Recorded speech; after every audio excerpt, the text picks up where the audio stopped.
Before we begin, I just want to say I'm sorry if you can hear the fan in my background. I'm currently in a heat wave and it's not turning off, okay? It's not happening. Today, I want to talk about something that I think is pretty important and often misunderstood in online spaces. Why being a minor online shouldn't automatically shield you from reasonable criticism. I want to be very clear and say that kids online deserve respect, understanding, and a safe space to grow and learn. The internet can be very overwhelming for kids. There's a lot to learn, a lot of different voices trying to tell you what to think, and it can be hard for kids, especially neurodivergent ones, to separate what is helpful from what is harmful. But the thing is, being young doesn't mean you should never get criticism. Not all criticism is bad, and constructive criticism is an essential part of learning and growing online and offline. At its core, criticism is meant to be feedback.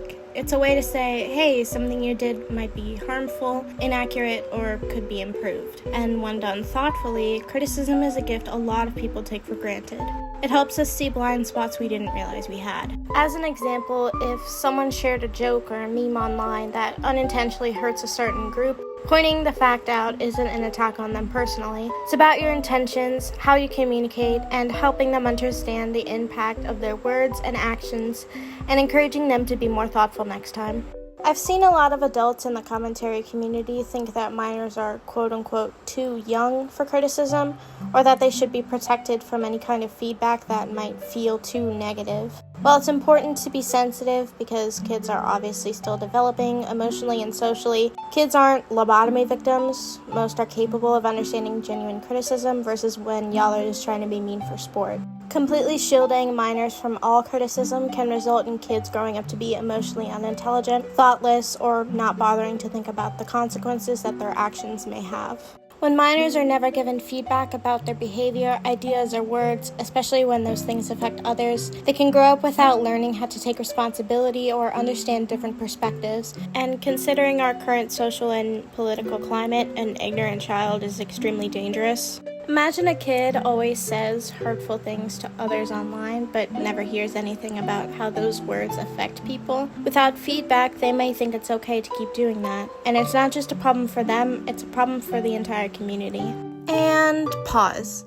This video was sponsored by me and my Ko-Fi. Ko-Fi is a crowdfunding platform primarily used by creators, artists, and influencers to receive financial support and donations. In my case, it's the easiest way to support and or commission me. Any tips and donations help me to create better videos and motivates me a lot, but obviously it's completely optional to do so. Donating gets you a mention at the end of my video, so that's kinda cool, I guess. You can buy me a plant on ko-fi.com/lovelikeMaury or by clicking the first link in the description. Thank you for watching the ad, and now back to the video. Even if you're a minor, what you say and do online has consequences. Words can hurt, sharing misinformation can mislead people, and spreading harmful stereotypes can reinforce prejudice. And sometimes things said online can impact real lives, leading to bullying, harassment, or exclusion. The sooner the new generations learn this, the better equipped they are to navigate online spaces responsibly and kindly, and even teach others to do the same. Now, this is really important. There's a huge difference between constructive criticism and bullying/harassment. Constructive criticism is specific and clear about what needs improvement, delivered respectfully without insults or name-calling, focused on the behavior or words, not a person's worth or character, and given with the intention to help the person grow.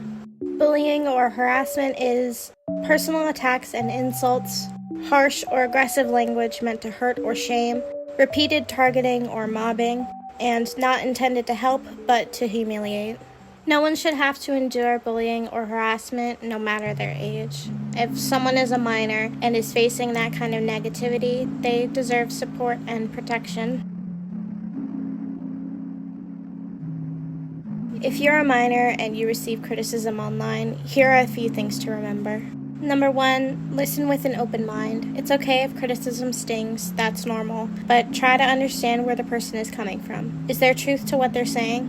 Number 2, ask questions if you're confused. If someone says something you don't get, it's okay to ask for clarification. Sometimes misunderstandings happen because of tone or context, especially over text. Number 3, don't take it personally. Criticism is about your words or actions, not your value as a person. Number 4, reflect and grow. Use feedback to learn and improve. Everyone makes mistakes, and every mistake is an opportunity to become better. And finally, number 5, know when to step away. If the criticism feels more like bullying or harassment, it's okay to mute, block, or report. Protect your mental health and curate your space. For adults or peers who interact with minors online, whether as friends, creators, moderators, or community members, it's crucial to remember that minors are still learning. When giving criticism to minors, be sure to: Number 1, be kind and respectful. I understand seeing a minor post dumb shit online can be frustrating, and it's fine to slip up, but imagine how you would want to receive feedback at that age. Number 2, explain why something is problematic. Don't just say, that's wrong, explain how it affects others or you. Number 3, avoid shaming or attacking. Focus on the behavior and not the person. Number 4, encourage questions and discussion. Help minors understand, don't just lecture. You're not their parent. Number 5, be patient. Growth always takes time. And finally, number 6, don't be butthurt when a kid inevitably doesn't bother to take your criticism. Just block and move on. It's not your job to police a kid who doesn't want to learn, and as the adult, it's your job to remove yourself. Being a kid doesn't mean you're a perfect, innocent little being who can never be wrong. It simply means you're growing, learning, and discovering your place in the world, including the online world. Reasonable criticism is part of that journey. It can feel uncomfortable, but it can also open doors to empathy, responsibility, and better communication. Everyone, let's all, minors and adults alike, work to create online spaces where criticism is delivered and received with respect, kindness, and the goal of growth. Thank you for sticking with me through this discussion. I hope it helped clarify why age alone shouldn't shield anyone from reasonable criticism, and how we can all navigate this in a healthier way. Keep it normal in the comments. I'm obviously open to reasonable criticism under my criticism video. Drink some water, subscribe and like, and I'll see you next time whenever that may be. Goodbye.